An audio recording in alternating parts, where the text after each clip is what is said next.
Hello दोस्तों। आज के फिर एक नए वीडियो के साथ आपका मेरे इस YouTube चैनल में स्वागत है। आपको मेरे इस YouTube चैनल में भारत के मुख्य पर्यटक स्थल एवं धार्मिक स्थलों के बारे में जानकारी मिलेगी। तो चलिए बिना देरी किए वीडियो को शुरू करते हैं। तो दोस्तों, आज के वीडियो में हम बात करेंगे हमारे भारत देश के भगवान शिव शंकर के प्रसिद्ध 12 ज्योतिर्लिंगों के बारे में। चलिए दोस्तों, अब बात करते हैं नंबर 12 की, जिसमें कृष्णेश्वर ज्योतिर्लिंग का स्थान है।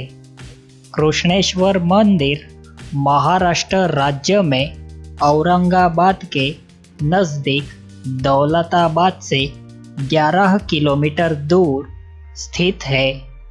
यह मंदिर कई सारे नामों से प्रसिद्ध है।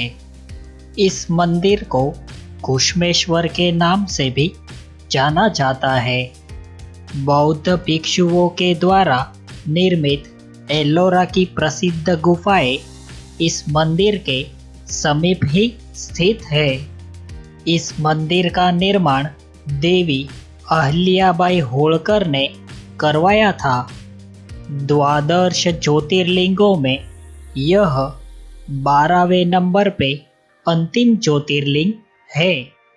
चलिए दोस्तों, इस ज्योतिर्लिंग की स्थापत्य की कहानी मैं आपको बताता हूँ।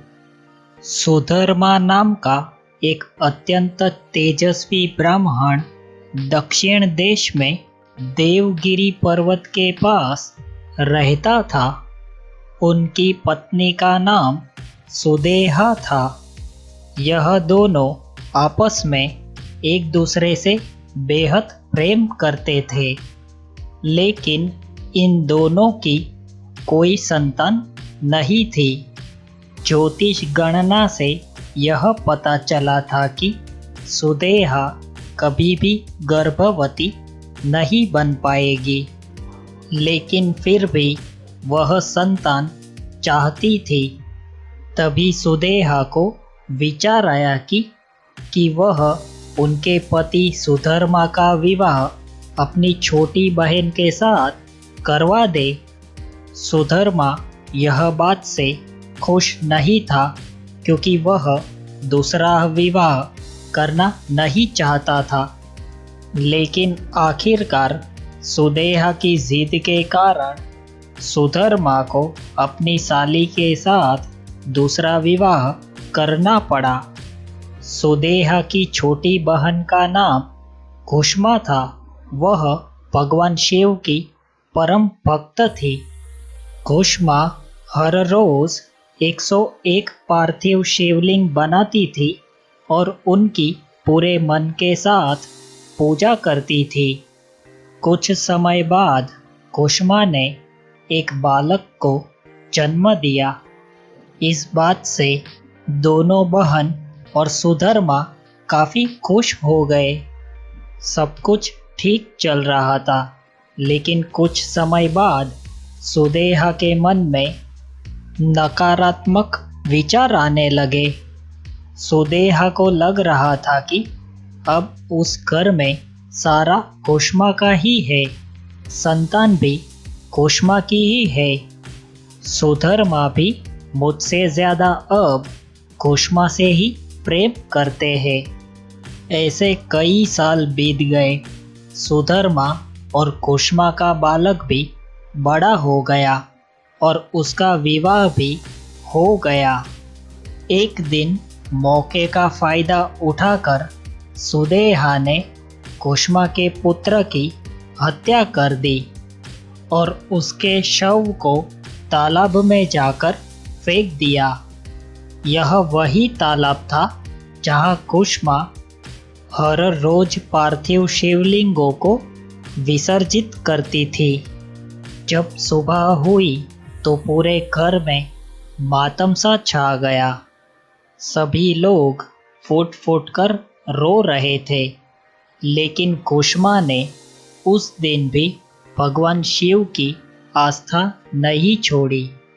उसने हर दिन की तरह ही इस दिन भी भगवान शिव की भक्ति की और सभी पार्थिव शिवलिंगों की पूजा की।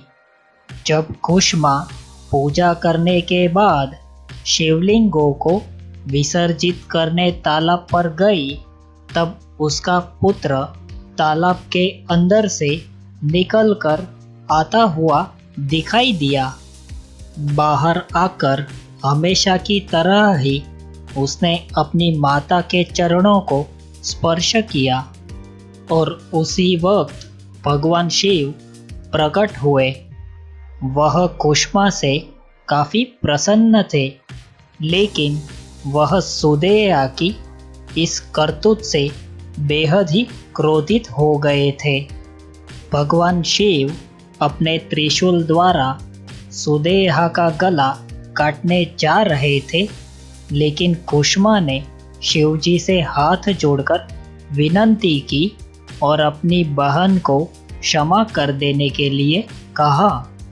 कुसुमा की प्रार्थना सुनकर भगवान शिव शांत हो गए और उन्होंने सुदेहा को माफ कर दिया। कुसुमा ने शिवजी से कहा कि लोक कल्याण के लिए वो इसी स्थान पर हमेशा के लिए निवास करे। कुसुमा की प्रार्थना सुनकर भगवान शिव ज्योतिर्लिंग के रूप में इस स्थान पर निवास करने लगे। परम भक्त कुसुमा के नाम से ही भगवान शिव का एक दूसरा नाम कुसुमेश्वर महादेव भी पड़ा। उसी दिन से कुसुमेश्वर ज्योतिर्लिंग विश्व विख्यात है। तो दोस्तों, ये थी कुछ जानकारी कुसुमेश्वर मंदिर के बारे में।